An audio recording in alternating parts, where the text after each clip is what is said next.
ਅੱਜ ਦੇ ਦੌਰ ਦੇ ਵਿੱਚ, ਅੱਜ ਦੇ ਸਮੇਂ ਦੇ ਵਿੱਚ ਜਦੋਂ ਆਪਾਂ ਇਹ ਹੁਣ ਗੱਲਬਾਤ ਕਰ ਰਹੇ ਹਾਂ ਪੰਜਾਬੀ ਦੇ ਜਿਹੜੇ ਅਸਾਈਲਮ ਕੇਸਿਸ ਦਾ ਅਦਾਲਤਾਂ ਦੇ ਵਿੱਚ ਕੀ ਰੁਖ ਚੱਲ ਰਿਹਾ ਆ, ਪੋਜ਼ੀਟਿਵ ਆਊਟਕਮ ਆ, ਔਖਾ ਆ ਜਾਂ ਕੀ ਚੱਲ ਰਿਹਾ ਹੈ ਇਸ ਨੂੰ ਲੈ ਕੇ?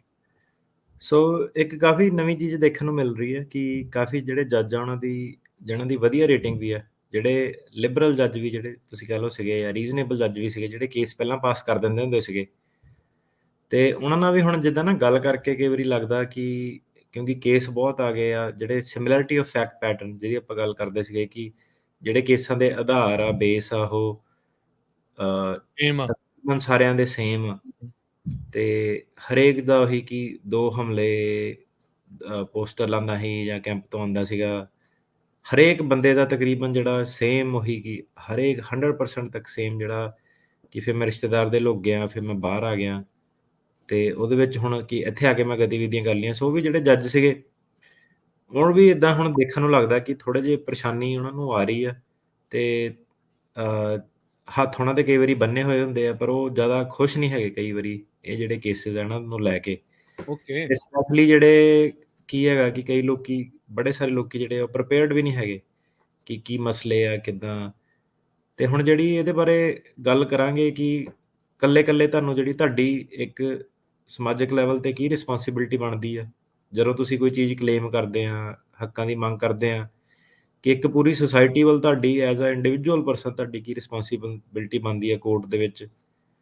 ਕੀ ਤੁਹਾਡੀ ਪ੍ਰੀਪੇਅਰਡਨੈਸ ਉਹਦੀ ਹੋਣੀ ਚਾਹੀਦੀ ਆ, ਤੁਹਾਡੇ ਜਿਹੜੇ ਕੇਸ ਆ ਉਹ ਬਾਕੀਆਂ ਨੂੰ ਕਿੱਦਾਂ ਅਫੈਕਟ ਕਰਦੇ ਆ, ਜਾਂ ਤੁਹਾਡਾ ਜਿਹੜਾ ਰਵੱਈਆ ਵਾ ਕੇਸਾਂ ਵੱਲ ਜਾਂ ਜੱਜਾਂ ਮੂਹਰੇ ਆ ਉਹ ਤੁਹਾਡੇ ਕੇਸ ਨੂੰ ਕਿੱਦਾਂ ਅਫੈਕਟ ਕਰਦਾ। ਹੁਣ ਜੇ ਇੱਕ ਦਿਨ 'ਚ 2 ਕੇਸ ਲੱਗੇ ਆ ਤੇ ਮੰਨ ਲਓ ਜਿਹੜਾ ਜਦੋਂ ਉਹ ਇੰਟਰਪ੍ਰੇਟਰ ਟਰਾਂਸਲੇਟਰ ਬੁਲਾਉਂਦੇ ਆ ਆਪਣੇ, ਤਾਂ ਉਹ ਇੱਦਾਂ ਨਹੀਂ ਕਿ ਅਗਲਾ ਉਹਨਾਂ ਨੇ ਨਾਲ ਹੀ ਸਪੈਨਿਸ਼ 'ਚ ਸ਼ਿਫਟ ਕਰ ਲੈਣਾ, ਉਹ ਪੂਰੇ ਦਿਹਾੜੀ ਵਾਸਤੇ ਉਹਨਾਂ ਨੂੰ ਬੁਲਾਉਂਦੇ ਆ। ਤੇ ਉਹ ਫਿਰ ਸਰਕਾਰੀ ਵਕੀਲ ਵੀ ਜਿਹੜਾ ਸੇਮ ਸਰਕਾਰੀ ਵਕੀਲ ਹੁੰਦਾ ਤਕਰੀਬਨ ਉਹਨੇ, ਜੀ। ਤੇ ਸੇਮ ਇੰਟਰਪ੍ਰੇਟਰ ਟਰਾਂਸਲੇਟਰ ਹੁੰਦਾ ਤੇ ਸੇਮ ਹੂੰ। ਜੱਜ ਮੂਹਰੇ ਫਿਰ ਪੂਰਾ ਦਿਨ ਜਿੱਦਾਂ ਕਹਿ ਲਓ ਤੁਸੀਂ ਕੇਸ ਜਿਹੜਾ ਚੱਲਦਾ ਤੇ ਉਹ ਜਦੋਂ ਉਹੀ ਚੀਜ਼ ਵਾਰ-ਵਾਰ ਸੁਣਦੇ ਆ, ਰਾਈਟ। ਹੁਣ ਕਈ ਵਾਰੀ ਉਹ ਇੰਟਰਪ੍ਰੇਟਰ ਟਰਾਂਸਲੇਟਰ ਜਿੱਦਾਂ ਨਿਊਯਾਰਕ ਤੋਂ ਬੁਲਾਉਂਦੇ ਆ ਜਾਂ ਕੋਆਰਡੀਨੇਟ ਕਰਦੇ ਆ ਤੇ ਉਹ 2-2 4-4 ਕੇਸ ਜਿਹੜੇ ਇਕੱਠੇ ਆਪਣੇ ਨਿਪਟਾਉਂਦੇ ਆ ਕਿ ਚੱਲ ਇਹ ਸੇਮ ਕੇਸ ਆ, ਥੋੜਾ ਸੌਖਾ ਹੋ ਜਾਊਗਾ ਕੋਰਟ ਨੂੰ, ਹਨਾ।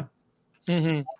ਤੇ ਉਹਦੇ ਵਿੱਚ ਹੁਣ ਜਿਹੜਾ ਪਹਿਲਾਂ ਬੰਦਾ ਜਿਹੜਾ ਕਰਕੇ ਗਿਆ, ਹੁਣ ਇਹਦੀ ਉਹਨਾਂ ਨੇ ਨਾ ਸਟੱਡੀ ਇੱਕ ਵਾਰੀ ਕੀਤੀ ਸੀਗੀ, ਆਰਟੀਕਲ ਤਾਂ ਮੈਨੂੰ ਪਤਾ ਨਹੀਂ ਹੁਣ ਕਿੱਥੇ ਆ ਉਹ, ਕਿ ਜਿਹੜਾ ਇੱਕ ਜੱਜ ਆ ਕੋਈ, ਉਹਦਾ ਜਿਹੜਾ ਜਦੋਂ ਉਹ ਉੱਠਦਾ ਵਾ ਸਵੇਰੇ, ਜੇ ਕੋਈ ਮੰਨ ਲਓ 50-50 ਵਾਲਾ ਕੇਸ ਆ ਕਿ ਉਹਦੇ ਪਰਸਨਲ ਲਾਈਫ ਕਿੱਦਾਂ, ਉਹਦੀ ਉੱਦਣ ਆਪਣੇ ਪਾਰਟਨਰ ਨਾਲ ਕਿੱਦਾਂ ਇੰਟਰੈਕਸ਼ਨ ਹੋਈ, ਉਹ ਲਿਫਟ ਤੋਂ ਲੈ ਕੇ ਕੋਰਟ ਰੂਮ ਤੱਕ ਕਿੱਦਾਂ ਪਹੁੰਚਿਆ, ਉਹਨੂੰ ਕਿੱਦਾਂ ਦੇ ਲੋਕੀ ਮਿਲੇ, ਉਹਦਾ ਸਵੇਰੇ ਕੋਰਟ ਰੂਮ ਦੇ ਪਹਿਲੇ ਹਾਫ ਦੇ ਵਿੱਚ ਕਿੱਦਾਂ ਦਾ ਮਾਹੌਲ ਸੀਗਾ, ਠੀਕ ਹੈ। ਉਹਨੂੰ ਉਹਦੇ ਵਿੱਚ ਕਿੱਦਾਂ ਦੇ ਕਲਾਇੰਟ ਨਾਲ ਡੀਲ ਕਰਨਾ ਪਿਆ, ਉਹ ਜਿਹੜਾ ਕਲਾਇੰਟ ਸੀਗਾ ਉਹ ਅਥੈਂਟਿਕ ਸੀਗਾ, ਨਹੀਂ ਅਥੈਂਟਿਕ ਸੀਗਾ, ਲਾਪਰਵਾਹ ਸੀਗਾ, ਇੱਕ ਵਧੀਆ ਕਲਾਇੰਟ ਸੀਗਾ। ਉਹਦਾ ਜਿਹੜੀਆਂ ਸਾਰੀਆਂ ਚੀਜ਼ਾਂ ਦਾ ਸਾਈਕੋਲੋਜੀਕਲ ਪ੍ਰਭਾਵ ਜਿਹੜਾ ਹੈਗਾ, ਇਹ ਹਮੇਸ਼ਾ ਜਦੋਂ ਤੁਹਾਡੇ ਕੇਸ ਤੁਸੀਂ ਉਹਦੇ ਮੂਹਰੇ ਜਾਂਦੇ ਆ, ਇਹਦੇ ਮੂਹਰੇ ਉਹ ਜਿਹੜਾ ਸਾਰਾ ਪ੍ਰਭਾਵ ਉਹਦਾ ਜਾਂਦਾ ਹੈ ਨਾ, ਸੇਮ ਕਿ ਉਹਨੇ ਕੀ ਜਵਾਬ ਦਿੱਤੇ, ਉਹਦੇ ਕੇਸ ਦੇ ਪਹਿਲੂ ਕੀ ਸੀਗੇ। ਸੋ ਠੀਕ ਹੈ। ਇਹ ਜਿਹੜੀ ਆਪਾਂ ਗੱਲ ਕਰ ਰਹੇ ਹਾਂ ਕਿ ਸਿਮਿਲੈਰਿਟੀ ਆਫ ਫੈਕਟ ਪੈਟਰਨਸ, ਇਹ ਕਿਤੇ ਨਾ ਕਿਤੇ ਬੜੀ ਹੱਦ ਤੱਕ ਇਹ ਹੁਣ ਜਿਹੜੀ ਹੈਗੀ ਆ ਜ਼ਿਆਦਾ ਇਹ ਮੈਟਰ ਕਰ ਰਹੀ ਹੈ ਇਸ ਵੇਲੇ। ਤੇ ਇਹਦੇ ਬੇਸ ਤੇ ਆਪਾਂ ਕਈ ਵਾਰੀ ਦੇਖ ਰਹੇ ਹਾਂ ਕਿ ਜਿਹੜੇ ਜੱਜ ਆ ਉਹ ਕਈ ਵਾਰੀ ਜਿਹੜਾ ਕੇਸ ਆ ਉਹਨੂੰ ਡਿਨਾਈ ਕਰਦੇ ਆ, ਇਹ ਕਹਿ ਕੇ ਕਿ ਇਹ ਬੰਦਾ ਨਾ ਇੰਟਰਸਟਿਡ ਨਹੀਂ ਲੱਗਦਾ ਆਪਣੇ ਕੇਸ ਦੇ ਵਿੱਚ, ਖੁਦ ਇਹ ਵਰਡਿੰਗ ਯੂਜ਼ ਕਰਦੇ ਆ ਤੇ ਇਹ ਬੰਦਾ ਇਹਨੂੰ ਜਿਹੜਾ ਹੈਗਾ ਪਤਾ ਨਹੀਂ ਸੀਗਾ। ਤੇ ਉਹ ਜਿਹੜੀਆਂ ਸਾਰੀਆਂ ਚੀਜ਼ਾਂ ਨਾ ਕੋਰਟ ਦੇ ਵਿੱਚ ਜਿਹੜਾ ਕਲਾਇੰਟ ਦਾ ਰਵੱਈਆ ਕੀ ਹੋਣਾ ਚਾਹੀਦਾ, ਜਿਹੜਾ ਕਿ ਹੁਣ ਜਵਾਕ ਆਏ ਵੀ ਬਹੁਤ ਜ਼ਿਆਦਾ ਹੈ ਨਾ, ਕਈ ਸਿੱਧੇ ਲੰਘੇ ਆਏ, ਗਏ ਤਾਂ ਚਲੋ ਪਹਿਲਾਂ ਬਾਰਡਰ ਤੇ ਸਖਤੀ ਹੁੰਦੀ ਸੀਗੀ, ਉੱਥੋਂ ਵੈਟ ਹੋ ਕੇ ਆਉਂਦੇ ਸੀ, ਹੁਣ ਸਿੱਧੇ ਵੀ ਬੜੇ ਜ਼ਿਆਦਾ ਲੋਕੀ ਲੰਘ ਕੇ ਆਏ ਆ, ਹਾਂਜੀ। ਯੰਗ ਵਾਲੇ ਵੀ ਬਹੁਤ ਜ਼ਿਆਦਾ ਲੋਕੀ ਆਏ ਆ। ਤੇ ਇਹ ਸਾਰਿਆਂ ਦਾ ਕਿੱਦਾਂ ਪ੍ਰਭਾਵ ਜਿਹੜਾ ਕੈਰੀ ਹੁੰਦਾ ਵਾ ਕੋਰਟ ਰੂਮ ਦੇ ਵਿੱਚ, ਤੇ ਜਿਹੜਾ ਫੋਰਮਾਂ ਨੂੰ ਜਾਂ ਡੈਕਲੇਰੇਸ਼ਨ ਉਹਨਾਂ ਤੋਂ ਬਾਹਰ ਜਾ ਕੇ ਅੱਜ ਗੱਲ ਕਰਾਂਗੇ ਕਿ ਜਿਹੜੇ ਹੁਣ ਸਾਡੇ ਨਾਲ ਜੁੜੇ ਆ, ਜਿਹੜੇ ਤਾਂ ਨਹੀਂ ਜੁੜੇ ਉਹਨਾਂ ਤੱਕ ਤਾਂ ਮੈਂ ਨਹੀਂ ਹੁਣ ਪਹੁੰਚ ਸਕਦਾ, ਪਰ ਜਿਹੜੇ ਜੁੜੇ ਆ ਉਹਨਾਂ ਨੂੰ ਇਹ ਹੈ ਕਿ ਤੁਹਾਡੀ ਯਾਰ ਇੱਕ ਸਮੂਹਿਕ ਲੈਵਲ ਤੇ ਕੀ ਰਿਸਪੋਂਸੀਬਿਲਿਟੀ ਬਣਦੀ ਆ, ਇਹ ਸਾਰੇ ਸਿਸਟਮ ਵੱਲ, ਸਾਰੀ ਤੁਹਾਡੀ ਜਿਹੜੀ ਸਟਰਗਲ ਆ ਉਹਦੇ ਵੱਲ, ਤੇ ਉਹਦੇ ਬਾਰੇ ਆਪਾਂ ਜਿਹੜੀ ਅੱਜ ਗੱਲ ਕਰਾਂਗੇ।